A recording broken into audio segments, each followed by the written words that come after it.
Hello and welcome back all of you. आज हम लोग बीटीएससी डेंटल एग्जाम के लिए ओएमआर का रेडिएशन थेरेपी हमारा बचा हुआ था। रेडिएशन थेरेपी हम लोग रिवाइज करेंगे विद एमसीक्यू। बहुत ही शॉर्ट में और बहुत ही इंपॉर्टेंट चीज़ें बस हम लोग रिवाइज करेंगे। बट उससे पहले अगर आपने मेरा चैनल सब्सक्राइब नहीं किया, शेयर नहीं किया, तो please do subscribe and share with your peers. तो शुरू करते हैं हम लोग रेडिएशन थेरेपी। क्या है radiation therapy?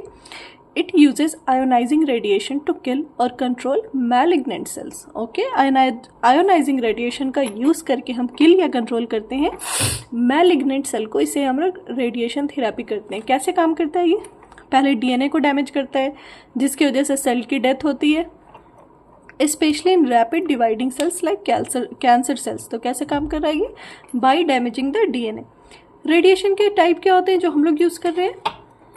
Gamma rays, X-rays and protons in proton therapy.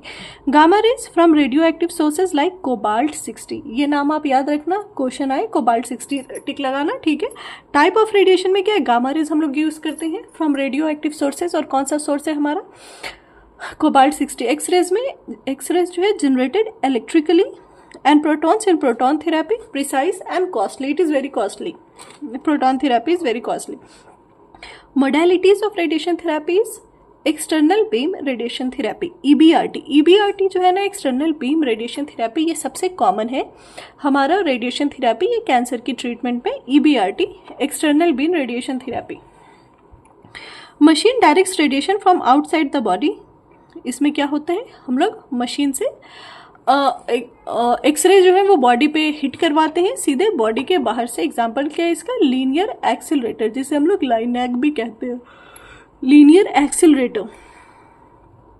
दूसरा क्या है हमारा? ब्रैकीथेरेपी। ब्रैकीथेरेपी में क्या होता है? Radio active source is placed inside और नेक्स्ट टू ट्यूमर। ब्रैकीथेरेपी में क्या कर रहे हैं हम लोग? Radio active substance is placed inside और next to tumour. High dose to tumour, low dose to surrounding tissues. फायदा क्या हो रहा है इसका? ट्यूमर को हाई डोज मिल रहा है हमारा, और सराउंडिंग टिश्यूज जो है एक्सरे से एक्सपोज नहीं हो रहे हैं, बहुत कम मिल रहा है सराउंडिंग टिश्यू को, तो फायदा है हमारा, एक्सरे से एक्सपोज नहीं हो रहा है tissue. Third is systemic radiotherapy. Systemic radiotherapy में radio active isotopes are taken orally या injected. Example iodine 131 for thyroid cancer. ये दोनों आप याद रखना। कोबाल्ट 60 किस में यूज कर रहे हो आप, एंड सिस्टेमिक रेडियोथेरेपी में क्या यूज कर रहे हो आप? सिस्टेमिक रेडियोथेरेपी में आयोडीन 131 यूज करोगे for thyroid cancer. Radio active isotopes जो होते हैं इसे ओरली देते हैं पेशेंट को, या बायो इंजेक्शन। अब देखते हैं रेडियो सेंसिटिविटी ऑफ टिश्यूज। कौन से टिश्यू ह्यूमन बॉडी में एक्सरेज के लिए ज़्यादा सेंसिटिव है या सबसे ज़्यादा सेंसिटिव है? तो हाईली सेंसिटिव जो टिश्यूज हैं वो है सबसे पहले bone marrow, gonads, lymphoid tissues and GI epithelium. Highly sensitive होते हैं ये सब, रेडियो सेंसिटिव होते हैं हाईली।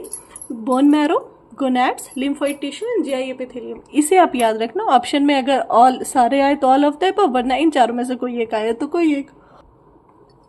इंटरमीडिएट में स्किन और एंडोथेलियम को इंटरमीडिएट असर होता है रेडिएशन थेरेपी का। इसके बाद हम लोग एक और क्वेश्चन प्रैक्टिस सेट देखेंगे, किसी और एक स्टेट के डेंटल एग्जाम का क्वेश्चन सेट हम लोग प्रैक्टिस करेंगे विद आंसर। पहले ये कंप्लीट कर लेते हैं। Then radio resistant. Radio resistant कौन है? जिनमें असर नहीं होता है मसल्स को, कार्टिलेज को, नर्व टिश्यूज को, ये सब रेडियो रेजिस्टेंट है। ये भी याद रखना आप कि बॉडी पार्ट्स में कौन से ऑर्गन्स जो है वो रेडियो रेजिस्टेंट है। तो मसल्स, कार्टिलेज या nerve tissues are radio resistant. अब रेडिएशन का इफेक्ट क्या होता है बॉडी पे? Effect of radiation, acute effects during और soon after therapy. Acute effect में हमें क्या दिखता है? म्यूकोसाइटिस होगा, जीरोस्टोमिया होगा, loss of taste and skin erythema and fatigue. Effects of radiation either acute होंगे या क्रोनिक होंगे। एक्यूट में क्या होगा? Mucositis, xerostomia, loss of taste, skin erythema and fatigue. Chronic effects में क्या होगा? जो कि हफ्तों से महीनों लगेगा इफेक्ट करने में। Radiation caries osteoradionecrosis. ये सब जो है क्रोनिक इफेक्ट है। Radiation caries osteoradionecrosis, fibrosis of soft tissues, trismus and hypovascularity. Oral complications क्या है ये हम लोग बाद में देखेंगे। पहले मैनेजमेंट देखते हैं इसमें रेडिएशन थेरेपी में। रेडियोथेरेपी से पहले हमने मैनेजमेंट गाइडलाइंस में पेशेंट को क्या करना है? हमें रेडियोथेरेपी से पहले पूरा डेंटल चेकअप पेशेंट का करना है। होपलेस टूथ को 2 से 3 हफ्ता पहले एक्सट्रैक्ट करना है। कस्टम फ्लोराइड ट्रे अप्लाई करना है। रेडियोथेरेपी के टाइम पेशेंट ने क्या करना है, ओरल हाइजीन मेंटेन करवाना है, bland mouth rinse that is saline या बेकिंग सोडा से माउथ रिंस करवाना है, आर्टिफिशियल सलाइवा और शुगर फ्री गम देना है। ठीक है, ये याद रखो आप, ब्लैंड माउथ रिंस करवाते हैं जैसे कि सलाइन और बेकिंग सोडा।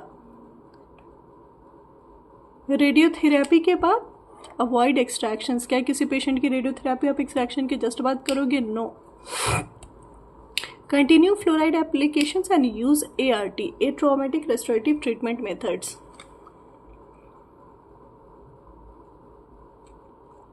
हम लोग जो रेडियोथेरेपी करते हैं ना, फ्रैक्शनेशन में करते हैं, फ्रैक्शंस में देते हैं, पूरा का पूरा एक बार क्यों नहीं देते? Radiations are given by fractionations और given in small daily doses या फ्रैक्शंस। क्यों? क्योंकि जो फ्रैक्शंस होते हैं ना, that allows normal cells to recover and enhances tumour kill. ठीक है, जो हम छोटे छोटे फ्रैक्शंस में दे रहे होते हैं, इससे हमें नॉर्मल सेल्स को रिकवर करने का हमारे टाइम मिलता है और जो ट्यूमर सेल है वो किल होते हैं।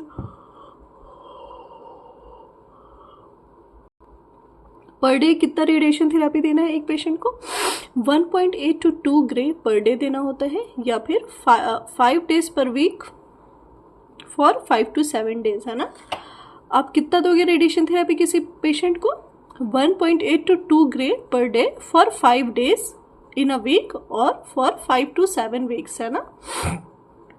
एक दिन में इतना दोगे, हफ्ते में 5 दिन दोगे और 5 से 7 हफ्ता तक रेडियोथेरेपी दोगे पेशेंट को। कितना? 1.8 to 2 gray for 5 days in a week for 5 to 7 weeks। Next is tumour radio. पहले आप देख लो यूनिट ऑफ मेजरमेंट क्या क्या होती है।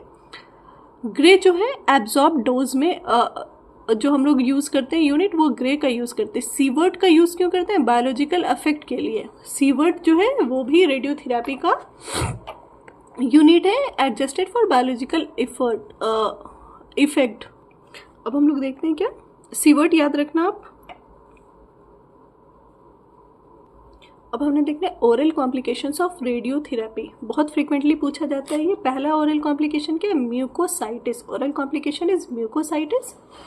Xerostomia due to salivary gland damage, specially parotid gland. Specially कौन सा gland? Parotid gland radiation therapy में जो है डैमेज होगा। रेडिएशन कैरीज होगा, सर्वाइकल रीजन में होगा और सर्कुलर पैटर्न में होगा।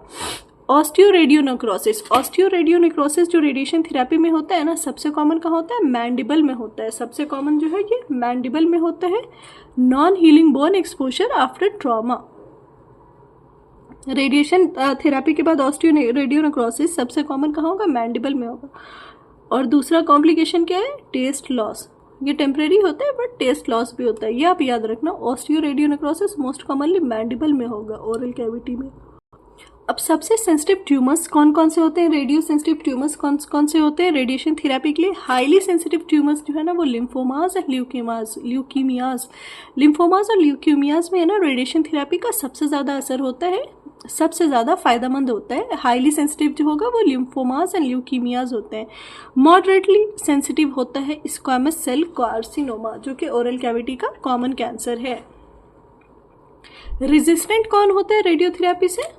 मेलानोमा या ऑस्टियोसार्कोमा। रेजिस्टेंट कौन होगा? मेलानोमा या ऑस्टियोसार्कोमा। रेडियोथेरेपी के लिए रेजिस्टेंट ट्यूमर होंगे मेलानोमा या ऑस्टियोसार्कोमा। तो यहाँ पे ख़त्म हुआ हमारा रेडिएशन थेरेपी। अब हम लोग नेक्स्ट लेक्चर में देखते हैं रेडिएशन थेरेपी का MCQ।